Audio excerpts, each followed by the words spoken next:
कृष्णा। राधे राधे। एक राजा था, वो बहुत बड़ा भगवान का भक्त था। भगवान ने प्रसन्न होकर एक बार उसको दर्शन दिए। वो कहने लगा, प्रभु आपका बहुत बहुत धन्यवाद, आपने हमें दर्शन दिए, लेकिन प्रभु हमारी पूरी प्रजा को आप दर्शन दीजिए, हमारी प्रजा बहुत अच्छी है। भगवान ने कहा, देखिए ऐसा नहीं हो सकता। राजा की जिद के आगे भगवान हार मान गए और कहा ठीक है। उसने शाम को ही ढोल बजवा के पूरे अपने राज्य में ढिंढोरा पिटवा दिया कि सुबह हम सभी चलेंगे भगवान के दर्शन करने के लिए। सुबह हुआ, सारी प्रजा के साथ गाते बजाते अपनी रानी के सहित राजा जा रहा था दर्शन करने के लिए।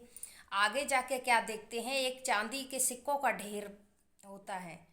आधी प्रजा उस चांदी के सिक्के के ढेर के पास भाग जाती है वो लेने के लिए।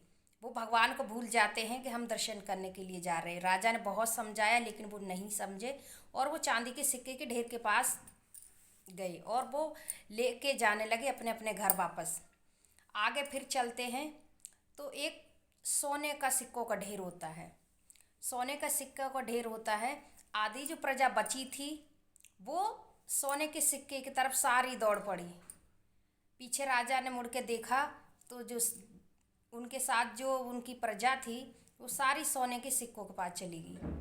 देखा तो साथ में सिर्फ रानी थी।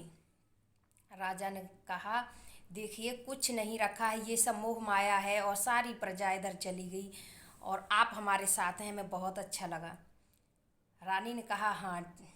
आगे चल के देखते हैं तो एक बहुत हीरो का ढेर लगा है, हीरे मोती का ढेर लगा हुआ है। अब तो रानी पे भी रहा नहीं गया। रानी कहती है, भगवान के दर्शन तो हम दोबारा भी कर सकते हैं, भगवान तो दोबारा भी प्रकट हो सकते हैं, लेकिन ये हीरे मोती हैं, ये दोबारा नहीं मिल सकते। रानी भी दौड़ के उस हीरे के ढेर पर पहुंच जाती है, भूल जाती है कि हम भगवान के दर्शन करने के लिए जा रहे। राजा बहुत समझाता है, अरे कहाँ जा रही हो, सुनिए ये सब मोह माया है, ये सब ठीक नहीं है, हमें भगवान के दर्शन करने जाना है, कहाँ जा रही हो। रानी ने एक नहीं सुनी और रानी पहुंच गई हीरे के ढेर के पास। भूल गई मुझे दर्शन करने जाना, कहा कि भगवान तो दोबारा भी प्रकट हो सकते हैं। राजा बड़ा उदास होके आगे बढ़े और गए, भगवान ने दर्शन दिए, भगवान प्रकट हुए। कहा, कहाँ है राजन, कहाँ है आपकी प्रजा।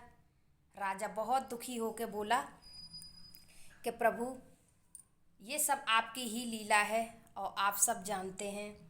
भगवान ने कहा कि हमारे दर्शन वही कर सकता है जो मुझ तक पहुंचना चाहता है, जो मोह माया में, जो नित्य माया में ही मलिन रहते हैं, नित्य माया के ही ध्यान करते हैं, वो हमें कैसे प्राप्त कर सकते हैं।